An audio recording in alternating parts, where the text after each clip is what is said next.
Yeah, That too. that's also a thing, yeah. But yeah, Goo Lagoon, I've always liked this level, but when I went, as a kid I should say, but when I went back to replay this one, it wasn't really one of my favorites, mostly just because, well, I should say, just going from level to level is fine. I enjoyed that a lot, but a lot of the extra missions I find really annoying. Like, we already did most of the connecting the towers minigame, but there's also the saving all the kids mission, which is really annoying. Was it always kids? Yeah, because it's a... Because, wait, oh yeah, I remember. They're on the balloons, and Miss Puff wants them down because they'll hurt themselves, even though they're having a good time. You can save the kids by dropping them into the ocean, and they never come back out. But don't worry, they're off the balloons, so it's safer. Would somebody please think of the children? Nah. Oh man, that frame drop saved your life, Doug. Are you sure about that? Oh, you made it. I mean, I guess. That poor guy. Oh yeah, sometimes the characters will just say random stuff. Although they often will say the same things over and over, and then you'll get really tired of hearing those quotes. But I'm not bitter. Yeah, thanks, Scout Force. It's like these platforms were built for me. Patrick, what? I mean, I don't think it ever gets that bad at any point, but it... Bounce pad. You see, I was going to do a Sandy, but I don't think I could do a Sandy impression. You can save the children by bubble bashing each of the balloons. So I know Mrs. Puff is kind of a wreck. Yeah. But, like, does she always shake that constantly in the show? No, not really, because that's harder to animate for a 2D thing, because you have to draw the different frames over and over again. But she was that much of a wreck in the show, for sure. Like, well, so with SpongeBob anyway, yeah. And for some reason in her house, there's a picture of her standing in her doorway from when she entered the house. Which is a detail I will never forget because I found it so weird when I first saw it. I don't know if they ever explain what happened to Mr. Puff. Oh, he became a light, remember? Oh, yeah, they do explain. Yeah, that's right, yeah. Oh, jeez. He got caught and made into a light. Oh. Whatever happened to Mr. Puff? She doesn't like to talk about it. Oh yeah, that was the episode where her and Mr. Krabs fell in love. Okay. Yeah. That's fucked up.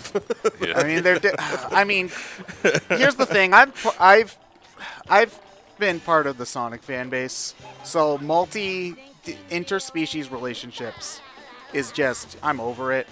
Like, okay. I think he's talking about the fact that they went there that the husband is dead. Yeah, Mr. Puff is he just fucking died. Well, I mean, what else are they gonna do? Talk about the traumatic impact that their divorce had on them?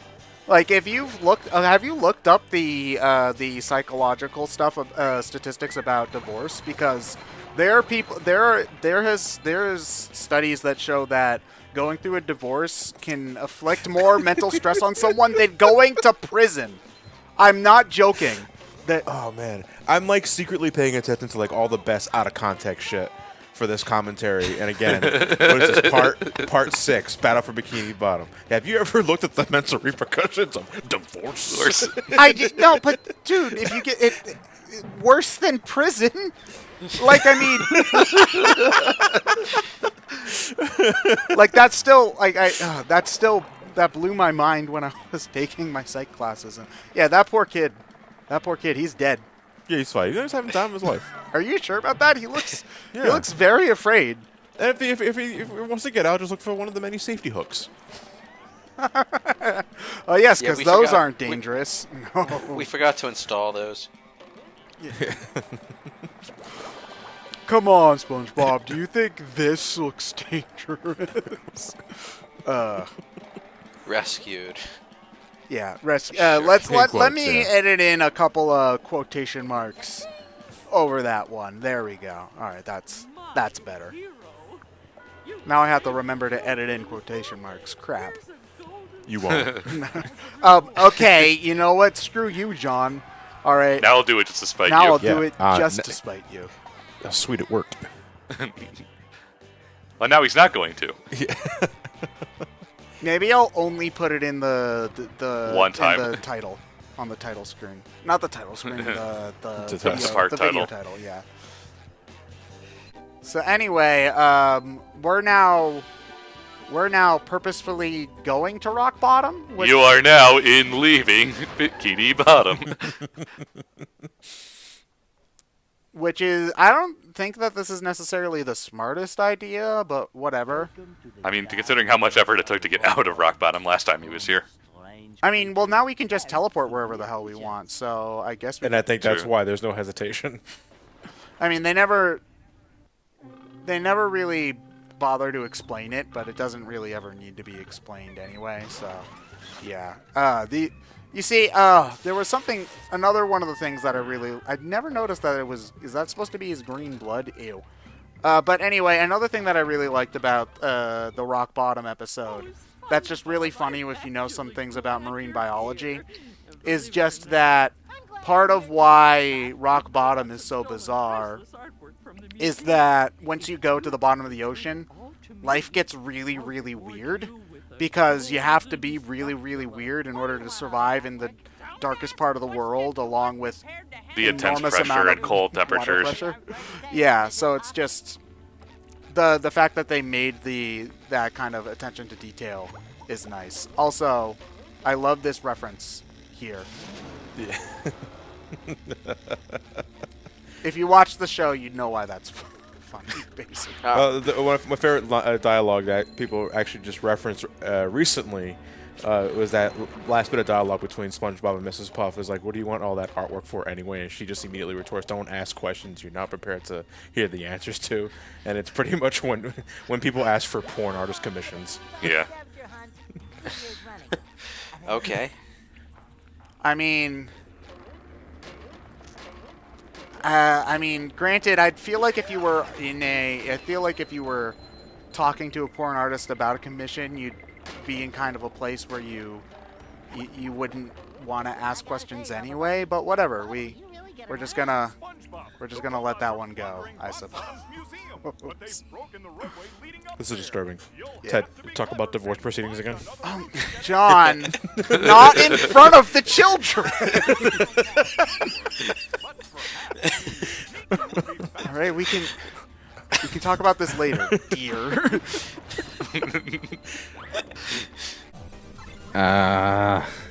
Yeah, you have to get out. You gotta be like a certain distance below the platform for the thing to show up on screen.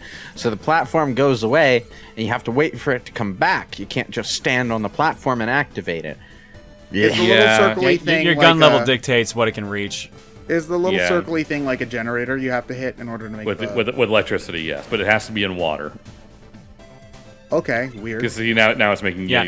it's Because it electrocutes the water, which reaches that actual turbine in the top left. yeah. I see. Okay, now that makes sense. That's like the least intuitive goddamn thing that I've ever seen in my life.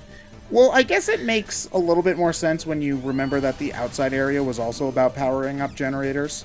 Well, Yeah, yeah, that's the whole but- game. That's the gimmick of this whole area. But with water, that's kind of the opposite of the thing that you would think would work.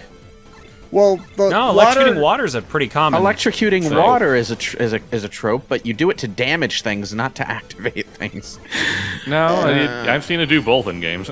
I've never there's seen only a game so many. that. There's only so many options available. To I've you. never- And, I'm and the not- first generator and the first Well, I orb know are right next to I each know other. that it's easy to figure it out. What I'm saying is like logically, it's a thing that you wouldn't think would work because it's a thing you would assume would break the electronic device, not. Isn't power that it literally on. how hydroelectric dams work? No. I thought that no, the dam, what the water dam- went into a thing and pushed the thing dam to make pushes the electricity. turbines, and the turbines generate electricity.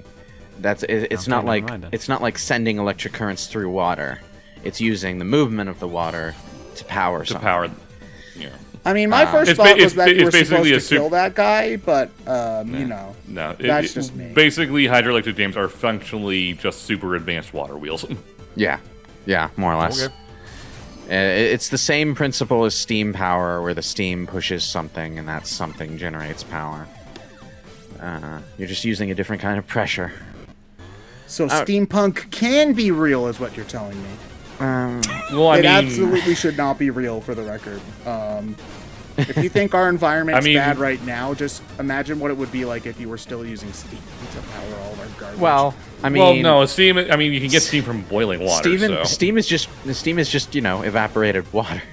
So yeah, but it's less of a problem than the thing is that you would have more like gross, like contaminated water going into the air, which would also like increase the amount of acid rain.